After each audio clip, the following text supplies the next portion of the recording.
बिस्मिल्लाहिर्रहमानिर्रहीम। अस्सलाम वालेकुम। गर्मी में अगर ठंडी ठंडी आइसक्रीम हो तो क्या ही बात है, और अगर हम इसको घर में बना लें बिल्कुल बाज़ार के जैसी तो ज़बरदस्त हो जाएगा। क्योंकि घर में बनाने से हमें ये फ़ायदा होगा कि हमारा जब दिल करेगा हम झटपट आइसक्रीम बना सकते हैं। तो चलिए हम जल्दी से रेसिपी स्टार्ट कर लेते हैं। यहाँ देखिए मेरे पास एक बाउल है, उसके अंदर मैंने डाला है जी कॉर्नफ्लोर 3 चम्मच।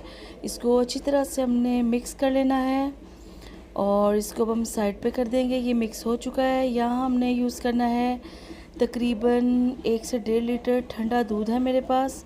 ये बिल्कुल फ्रीज़र से निकाला है, इसके धुएँ निकल रहे हैं, इतना ये ठंडा है। लेकिन ये मैंने अब गरम गरम पैन में डाला है तो एकदम ये पकना स्टार्ट हो चुका है। इसको हमने इतना पकाना है कि ये जो 1.5 लीटर दूध है ये 1 लीटर रह जाएगा।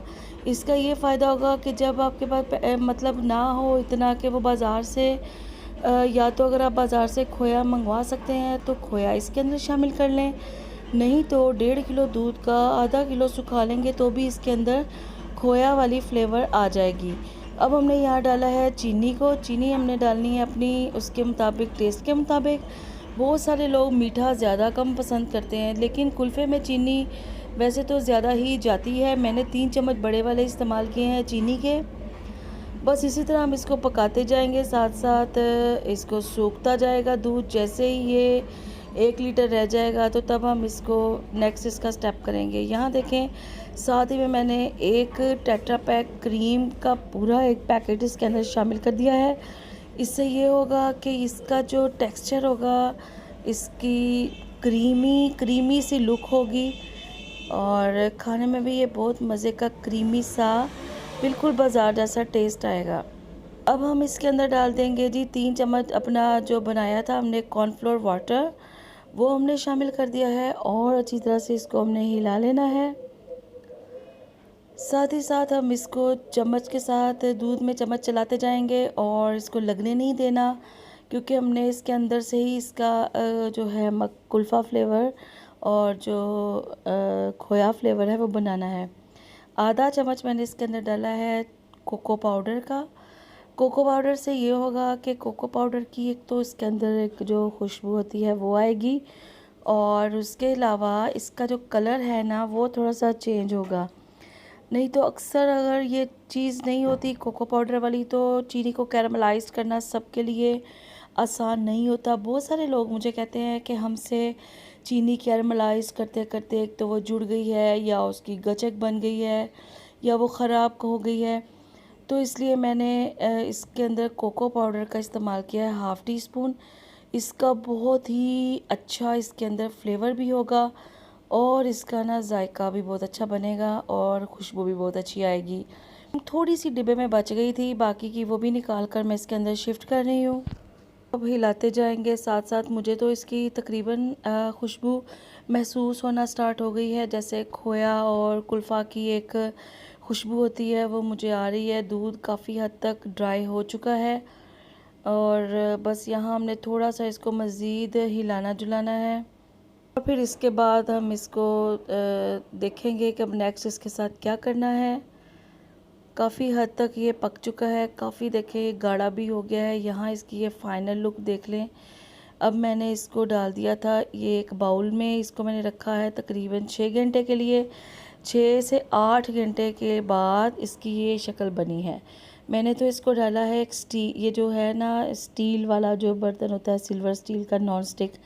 अगर ये प्लास्टिक में वाले बाउल में डालेंगे या डिब्बे में तो इसको लगेगा पूरी रात का टाइम। अब यहाँ जी इसको मैंने चम्मच से हल्का फुल्का हिला लिया है और इसको एक बड़े वाले चॉपर जार में डिब्बे में शामिल कर दिया है। इसके अंदर हम इसको डालकर चलाएंगे अच्छी तरह से इसको, ताकि इसके अंदर जितने भी बर्फ़ के जो पीसीज हैं और ब्रीक ब्रीक जो भी हैं वो सारे ख़त्म हो जाएं। जी यहाँ मशीन हमने चला दी है। इस मशीन को हमने 2-2, 3-3 सेकंड के बाद या 10-10 सेकंड के बाद बंद करके चलाना है 3 से 4 बार। एक ही बार में मुसलसल नहीं चलाना, इससे मशीन की ख़राब होने का भी ख़तरा है, इलेक्ट्रिसिटी प्रॉब्लम होने का भी ख़तरा है।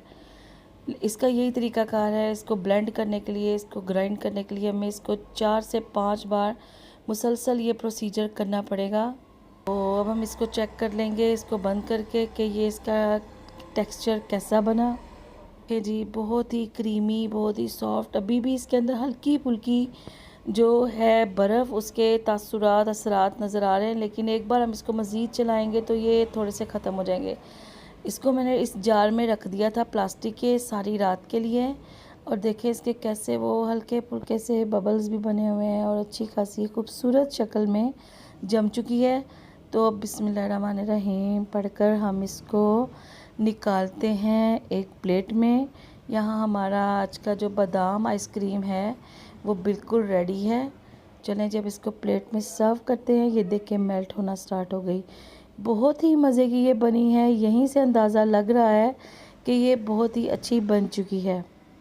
इसके ऊपर कटे हुए बादाम की गिरी शामिल कर देंगे, जिससे इसका टेस्ट और भी बेहतरीन और भी मज़ेदार बनेगा। तो ये थी हमारी आज की बिल्कुल बाज़ार जैसी बादाम आइसक्रीम। उम्मीद है आपको पसंद आएगी। तो इसी तरह की और भी अच्छी अच्छी रेसिपीज़ के लिए सना सीक्रेट रेसिपीज़ को लाइक, सब्सक्राइब और शेयर ज़रूर कीजिएगा, ताकि आपको आने वाली हर नई रेसिपी आसानी से मिल सके। इसी के साथ दे मुझे इजाज़त। अपनी दुआओं में याद रखिएगा। अल्लाह हाफिज़।